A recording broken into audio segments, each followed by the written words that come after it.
Uh, my name is Javier Andrade. This is my observation pre-conference on January 29th, 2024, and we'll be hosting the observation on January 30th and the post-conference as well. My name is Javier Andrade, and this is Miss Segovia. She is a 4th grade teacher here at Leindecker Elementary, and she's been teaching here for 14 years. 14 years. And in this 6 in kinder and what is it? This is my 7th year, 8th year, 7th, and 4th grade. 7th year, 8th year, and 4th year. Yeah. And in this subject or? Okay.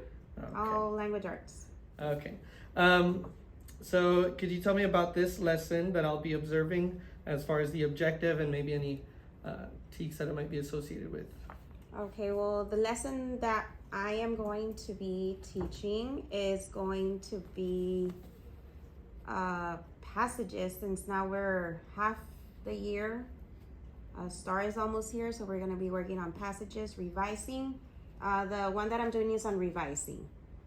So we're going to be reading a passage and answering some revising questions. They'll be putting everything that I taught them the first semester, anything about grammar, nouns, proper nouns, all of that. And they'll be answering questions using strategies, everything that I taught them, and hopefully they'll remember Everything. what was taught to them. Okay, so this is revising. Revising, yes, we're Okay. going to be working on revising. Is there any prior knowledge that students are going to need for this lesson? I know you mentioned this is stuff that they Yeah, well, were they doing need to earlier in the know. year. They need to know like sentence structure, what makes a complete sentence, punctuation marks, compound sentences, complex sentences. So basically, any grammar skills that they have learned previous years or this year, they'll have to remember it. Yeah, and how far, as far as like the revising skill, how far back does that go, if you know? Like, is this something They do start at 3rd grade. 3rd grade? Yeah, like the way that we're teaching it, STAR, it's 3rd grade. I'm not sure about the lower grades. I'm pretty sure like they do the sentence structure like complete sentence, capitalization, punctuation. But as far as like this, at 3rd grade. For this lesson, is there any vocabulary words that they're, is there any new vocabulary that they might be learning, or is this just going to be a lot of things that they've already learned already? No, it's things that they've learned already. Mm-hmm. I mean, basically it's the strategy that they need to remember, like the what we use is the road TV, like repeating off topic. What does vague mean? Vague is a big one. Like they don't need to choose an answer that's too vague. So they can't remember that one. That's the one that I need to go over the most. Vague, like not specific. Okay, yes, I was going to ask if there's any issues that you would foresee in the lesson. I know sometimes I'm teaching something and I already know that this is going to be a problem. Is that one of those things that you know that the they'll struggle with? revising questions are a little bit harder for them, especially because they need to, when it asks them what is the best sentence to add, they sometimes go a little bit off topic. They don't know what to add or how to answer that question. So those are one of the most difficult ones that I do see them getting wrong, and the ones that ask them to rewrite or combine, especially now that it has to be an open-ended. Now they have to write it themselves, so it's very difficult for them not to do run-on sentences or comma splices. So we need to work on that. Okay, you're saying like now they have to write it like that. Yeah, now is in like this year. Before it was like A, B, C, D, choose that one, which one is a complete sentence, but now they give them 2 sentences and they have to rewrite it or combine it. So now they need to know how to write a complex or a compound sentence. And how long has that been something that they're doing? Last year. It started last year. Last year? Mm-hmm. Okay, so this is fairly Yes, new. it's fairly new. Wow. Yep. And how did that go last year? It went. It went. Yeah, it went. Yeah, no. I was looking at like the STAR results from last year, and I saw it was lower than the previous year. Yes. And I was assuming there was a change that Oh yeah, It must have- it's the open-ended, and now that they they combine reading and writing together. Like before it was reading by itself and writing by itself, but now like the composition that they have to write, it's based on the story that they read. So now they have to analyze the story and answer a prompt based on the story, where before it was like whatever prompt it gives them and they just write, but now they have to analyze the story. So that's a little bit hard on them because some of them are not at grade level, so it's like it's layering of difficult. skills, so Mhm. I'm sure it's Yeah. difficult. For this lesson, what would the structure be for the day? I know, how long is the period? It's An an hour hour and a half. An hour and a half. 2 hours. So what's like from start to finish? What's Like- gonna be the 30 to 45 minutes, somewhere there. and starting with like an explanation, and then you do an assignment. Yeah, we guided. start with explaining what we're doing, like with the objective, the closing product, and then reviewing what revising is and taking out the strategies. Then we go with reading the story, and then we go with answering the questions. Yeah, the answering the questions would be, I'll do 2 with them, and then maybe the rest they're gonna do in group work, and then we go back and we check our answers. Oh, okay, and that's like the end of the class period. Mm-hmm. And how does this fit into like the weekly schedule of like when you're done with the revising Mm-hmm.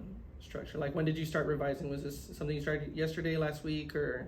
Oh no, we've been doing it for like months now. Oh, okay. Talking about revising. Uh-huh. But no, we started actual passages. I barely started January. Okay. Like with actual passages, I barely started. Okay. Yeah. How will students demonstrate that they've learned the material? I know that they do, like you said, they'll have group work, but individually, when do they start? Friday, my Friday quizzes. Like all week, we do group work. We do together. We talk about it, and then on Fridays is when I quiz them. I give them a short passage with 4 or 5 questions and see how they're doing and what they need work on. And this is every Friday you have? Every Friday. Usually your quiz day? Mm-hmm. Every Friday. Exit tickets, is that a daily thing, or is that maybe every other day, or is it just the assignments? I try to do it every day, but sometimes times runs out and not able. So I do it orally. What did we learn today? And I see as they're answering. But yeah. Okay. The class that I'm going to be observing is it the gifted and talented class? It's or GT, not half. It's like, half GT, and then half. Is there any SPED or 504 in that class? In that class, no, No. not in that class. Okay. So then, how would you be differentiating for the GT students versus the regular ed students? For my regulars, I do read to them. I do read the story with the questions and the answers. For my GTs, well, they read on their own. The questions, I will go over them since it's barely the beginning of the school year, not the school year of revising of this actual skill that we're doing. So I'll go over the questions and tell them what strategies, but as far as answering and the story, they'll read it on their own. Okay. Yeah. And if the GTs, or I don't know if you have the issue of anyone finishing early, and they have to do something else. They can help each other. If not, they'll go into the computer and they'll do their computer programs. Wait until everybody finishes. The computer programs that they're using? They can do IXL Language Arts, and then they do Edmentum Language Arts. Okay, and are these supportive of grammar skills? Of grammar skills? Yeah. Do they have any sort of like test taking? I haven't used those programs. I don't know if they have any like test taking, like things that you might see on the STAR, like where you have to like analyze or anything, or is it just mostly grammar, those programs? No, they focus on like the skills, like nouns, verbs, adjectives, all that. Okay. Edmentum might give them a little passage and then they have to answer a question. Okay. How will this lesson support their skills for STAR testing? Do they use all their all these same strategies apply to how they Oh, take yeah. the STAR? Yes, the strategies that we're going to be doing tomorrow is what I'm expecting for them to use the day of the start. Of course, it's going to be in the computer. Tomorrow we're going to be working with workbook. So I'm doing only workbook and then slowly transition them to computer because I don't know, but the computer, I don't feel like they're all paying attention to me at the beginning when I need them to focus. When it's paper, I can actually see them doing the strategies and everything. So I'm keeping away from the computer right now. Towards the end, yeah, I'll put the passages in the computer, which I think it'll be easy for them to transition. It's okay. They'll be fine. Yeah, last year, was that an issue? I know, or how long have we been doing it on the online? It started last year. Last year. Was I there think like a noticeable difference? There is a difference. I mean, they're not able to do like the underlining and writing on the side notes what this paragraph is about. The only thing that I do like about the computer is that the story and the question, they're right next to each other. When it's in the paper, they have to be flipping back and forth. And in the computer, they can have it right there. If it's asking for paragraph 3, they slide to paragraph 3 and then they go to the question. It's that part I do like. But as far as making notes and all that, they can't do that. Okay. It's okay. Is there, because you've been, like you said, you've been teaching this grade for several years. How consistent have the strategies been? I know, like with math, the strategies change like every other year. Yeah. Well, they had to they changed for this past years. They did change because of the way they're asking the questions now. And what has the most change is the composition. That's what made the most change. Yeah, last year we were like, what are we teaching or how are we teaching it? We don't know what's gonna happen because they let us know until like towards the end. Really? Of this is what's gonna be, this is what they're gonna ask them. And now, since we know, yeah, I can already teach them what they expect for a composition to have in order to be a passing. Yeah. And as far as like your like wall materials, are they like pretty good at knowing where they have to? They know reference? where it is. They know where it is. They know where it is. Maybe not cute. But they're pretty good at using like the conjunctions, like that part. They're good at that. The road TV and all that. Yeah, they're okay. And they also have it with them inside their desks. They won't use that one though. Okay. Yeah. Is there anything that I might expect to see in the lesson tomorrow? You know, hyperactivity or everyone follows really well? No, my first block is pretty good. They're tame. okay. Yeah.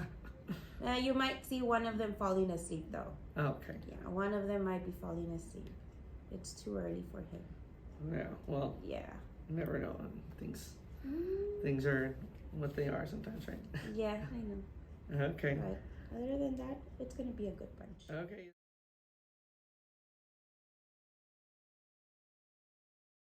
So the following day is when I had the actual observation. I went into the class at 8:40 in the morning up to about 9:10 or 9:15, and I thought it was a very interesting new experience for me.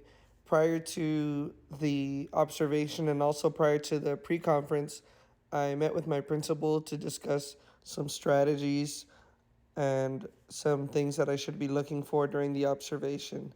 And one of the things I was referred to was our PLC form that we use in our campus.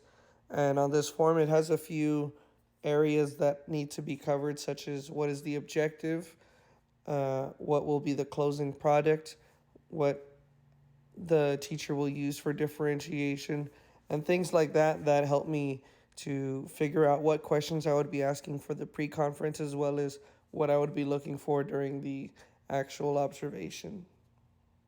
So with that recommendation, I came up with a list of some questions that I wanted to have asked during the pre-conference, as well as some questions related to the T-test standards and some things that I've seen during my normal teacher evaluations. So a combination of both what I spoke with my principal, as well as some of my personal experience with observations.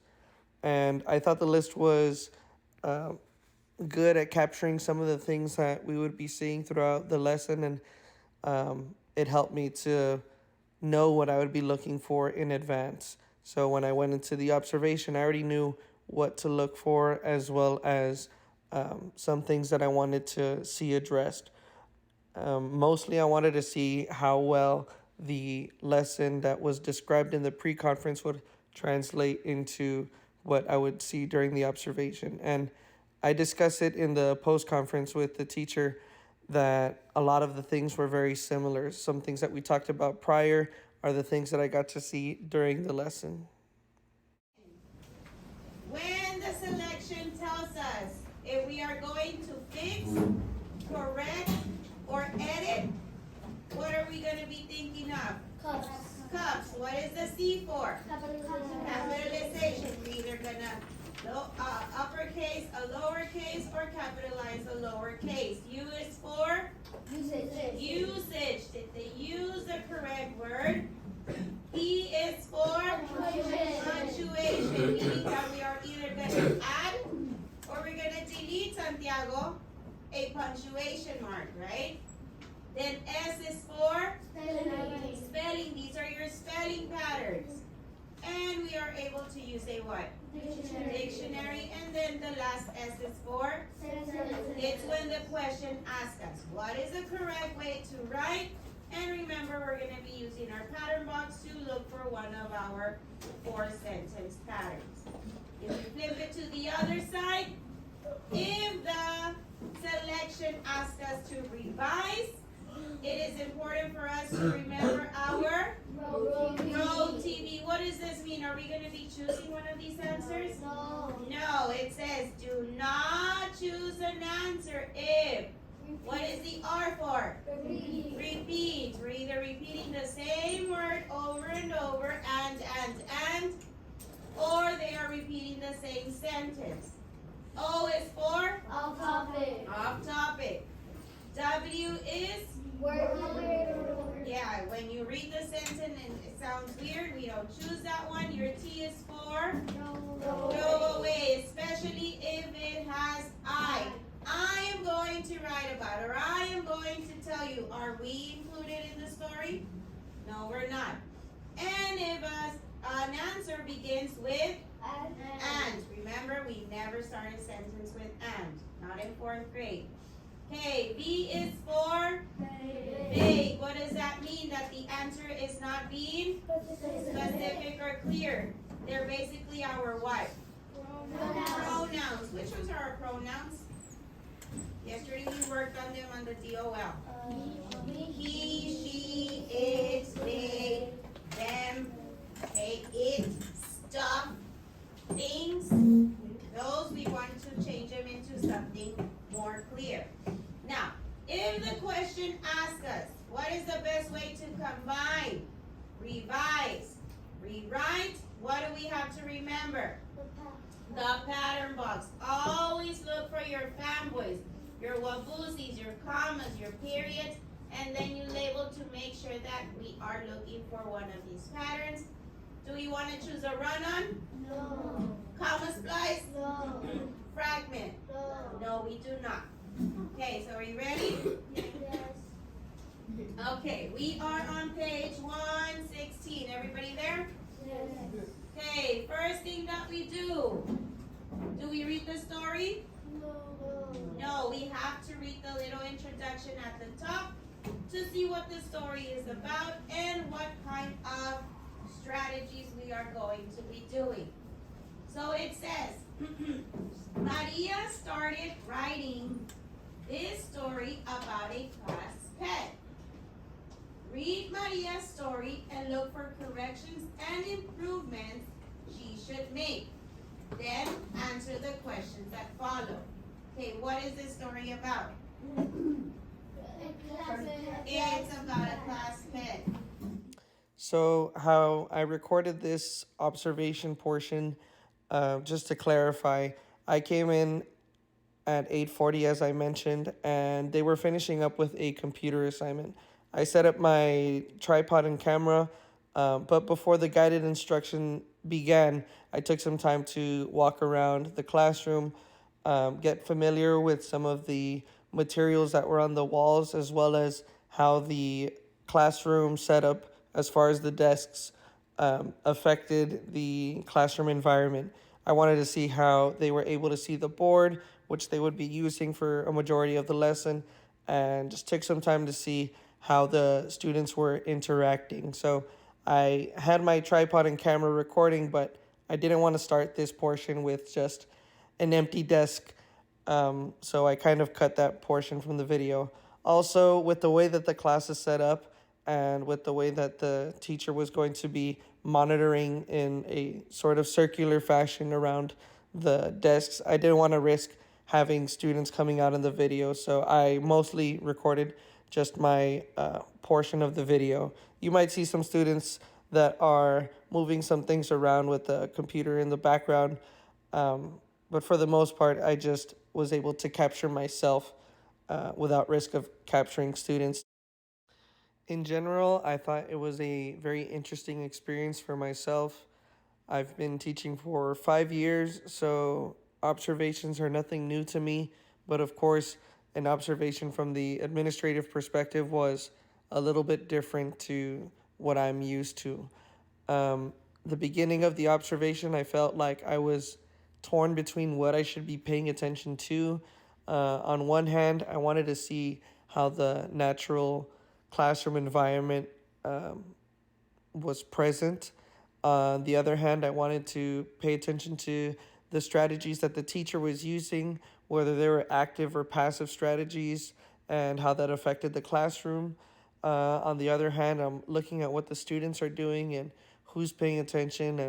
And I do mention in the post conference things that were distracting to the other students, but there are things that I was kind of distracted by as well.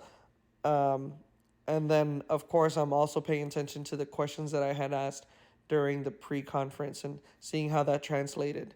So, as far as the note taking that I was doing went, I think I started off very surface level, just trying to get a good grasp of how the classroom was going. But as the observation went on, I think I started writing more meaningful things in my notes, things that I would be able to discuss a little bit further during the post conference. In general, I think the lesson went very well. I think the teacher was very good at explaining what the students needed to be doing. She was very thorough with the explanation, and the students were excellent in answering questions. Of course, this is one of the uh, classes that we mentioned would be a partially GT class, but they're a great bunch of kids. Um, so I think the only downside to this was it was hard for me to find things to critique or to think of any positive criticism that I could make. I didn't want to be too nitpicky, looking for things that were just maybe irrelevant to making a more positive uh, outcome for the teacher or things that she would be able to use in the future. But I think it was still an excellent classroom to choose. This is a classroom that was recommended by my principal and a teacher who was our school's teacher of the year um, about 3 or 4 years ago. As the video approaches the post conference section, I think my biggest takeaway from that is that I could have asked more reflective questions. I think I did a good enough job in restating a lot of the things that I observed during the observation, addressing some of the evidence related to the ratings that I was giving, and also making sure that I addressed most of the points that are on the T test uh, evaluation rubric. But I think I could have done a better job in asking questions to have a better understanding of why the teacher does things the way that she does, um, asking more questions about how there could have been improvements in the future. So I think that'll be my next step, is having more prepared questions for the post conference.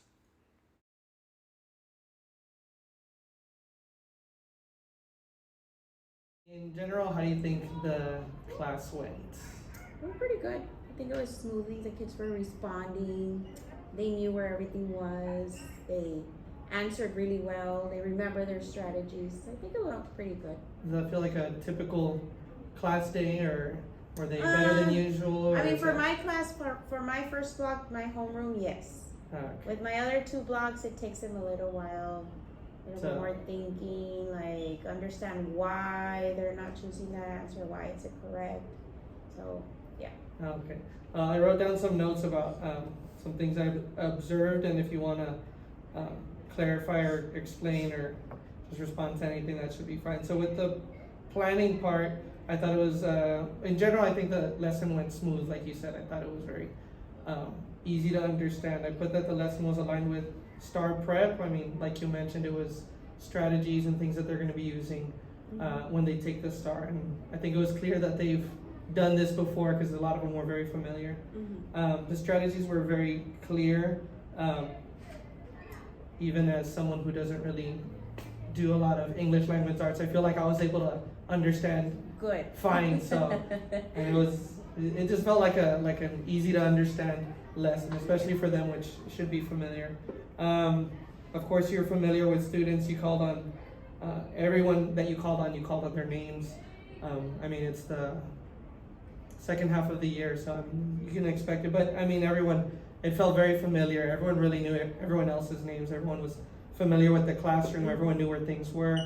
As far as transitioning from when I had got to the class, from computers to getting ready to start the lesson took about maybe a minute, which is, I mean, pretty good. They're really good on knowing what to do on their own. The lesson that you described in the pre-conference was pretty much exactly what I saw. As far as starting with the guided, you said you'd probably do one or two. You did one or two guided, and then you allowed them to work on their own. So understanding what your lesson is going to be is pretty similar to how the lesson turned out. I think it was an appropriate activity. It was about, it's what they should be doing. It wasn't anything too far off. I mean, of course, some teachers like to do things that maybe extend outside of the range of what they're supposed to, so that they can make it, I don't know, familiar or just do something different. Yeah. But I think it was a good activity for them to work on. And I put that they can handle themselves. It seemed like a lot of them were able to like answer and do some of the work on their own as you were explaining it, but I think the guiding was helpful. It was just make sure everyone's on the same page. As far as anything on that, do you disagree with anything, or was that? No, pretty much. That's how it went. Okay. For the instruction, the students knew the cups, right? It was cups and road TV. They knew pretty much how to answer all of those. Where you have the posters for that was like on one side of the room, and I didn't really see too many students that were having a reference back to it. They were able to just answer it on their own, so which is good. I mean, it was helpful for me, who I didn't know what the acronyms were, but I was able to follow here, and I saw the kids looking at you, so it was it's good that they knew what strategies they were using. I think the way that you're instructing is very clear. There's not a lot of filler. I think it was very precise. I like the way that you explain the lesson. Like I said, I was able to understand it mostly because of how you were explaining the lesson. So I'm sure for the kids that's very helpful to have that kind of explanation. The guided practice was thorough. I think you didn't really leave any room for confusion. I know we had addressed like, oh, is there anything that they would be confused with? I think you went through everything, addressing any potential question before it even became a question, so I thought that was really good. You asked, I put here some students that you had mentioned, like Jimena and Valeria and Jose, to read, and none of them seemed like they didn't want to read or that they were nervous to read. It was very, you do this, and they're okay with it, and they were even like choosing to read, right? Is that like a normal thing in the class? Oh yeah, Is they like to everyone volunteer. Yeah, I know. Even in my class, they're like, I wanted to. And then they don't. At least in my class, they get upset if I don't call them. So I don't know how that translates to your class. Anything on that? That was mostly what I saw from instructional time. You also had peer work at the end where you had 2 students, were they all working in pairs? Mm-hmm. On that note, and I think I might get to it later, there was like a group. I'm not sure if it was like a group of 3 students, but there was like a 5-minute discussion on I'm gonna be with her and you're not gonna be with her. And then by the time you got to like it was like so 5 minutes have gone. What do you guys? You're wasting time. Yes, it's not that important, but. Yeah. That's why I always like to walk around the classroom to see if they're on task. I guess I got to them late. It was like the opposite side of the class. And I was just listening, but everyone seemed like they were working. But I was just listening. I was just like, "Are you guys gonna start?" But I think that was the only thing that I saw from instruction. As far as the learning environment, like I mentioned, the transition from computers to the written routine was very quick. They knew what to do. I know in the pre-conference you did mention that there might be a sleepy student, and I think I figured out who the sleepy student was. It's definitely not a bad thing if it's like something that happens occasionally, or if you understand the reason for it. Yeah. I think the only thing that was negative from that was the attention that the other students were giving it, to where it's not just the student that might need one-on-one help later. It's hey, look, he's doing this. Yeah. Wake him up. Yeah, And, the distraction. yeah, Yep. like you're talking, and then the ones next to him are distracted, and the ones across are Yep. distracted. So I think that's something that could maybe be addressed if it hasn't. Or also just, I don't know, figuring out a way to fix that situation where it doesn't affect more than that one student. Yeah. What else? Waiting for students to be ready. I think that was a really good thing. You didn't just start without the class being ready to Yeah. start. So that was very good to make sure that everyone's paying attention. Like I mentioned, row TV and cups for me were easily observable, and I'm sure if any student, I know this was the GT class, maybe they didn't need it, but I'm sure if other students need it, it was very clear that Oh, it's yeah. right Right. there. They can reference it whenever they need to. For the most part, most students were focused in answering, participating as the guided session was going on. I didn't really see anyone that was just oblivious and just staring at nothing.